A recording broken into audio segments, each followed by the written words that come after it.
Hi, I'm Zach with the Whole Latte Love sales team, and today we are here to show you the difference between a espresso machine and a drip style coffee maker. One of the common questions we do get is, what is the difference? And that's what this video is going to entail, is the espresso machine, which is our Gaja Classic, and our drip style machine, which is the Bun BTXB.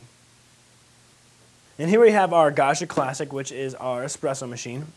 Now with an espresso machine, it's different from a drip style coffee maker because most machines have a pump in them, and that's going to press the water through the coffee grounds at about 8 to 9 bars of pressure.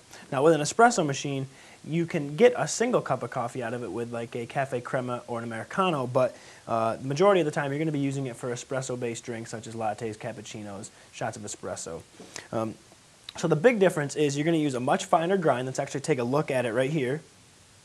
And we'll actually compare it to a drip style grind, and you can see the difference between the two.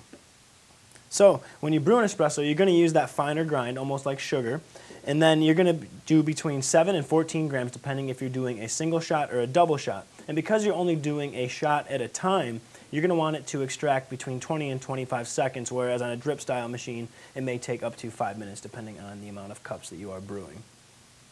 Here we have our drip style machine, probably what most of you are familiar with. This one does have a thermal carafe. A lot of you have seen them with glass carafes, but unlike an espresso machine, drip style coffee makers do not have a pump in them. So the water is actually dispersed on the grounds and use gravity to push it through. If you had to compare it to like a pressure rating, as you would in an espresso machine, it's about 1 bar.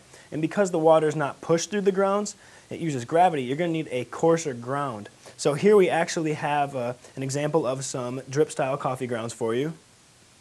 Now, as a rule of thumb, when you brew coffee, you're going to want to use about 2 tablespoons for every 6 ounces of liquid that you're going to be brewing. And also some guidelines too when you are brewing. Sometimes when a trial and error period, you might get a watery coffee, which would mean your grind setting is too coarse and the water is passing through too fast. Or you might get a real bitter taste, which means that your grind setting would be too fine and the water is taking a really long time to pass through those grounds. So that is our drip coffee machine. So that's the main difference between an espresso machine and a drip style coffee maker. If you have any questions, feel free to call us at 888-411-5282 or feel free to sign up for our online community, My Spot, on our website and ask us questions 24/7.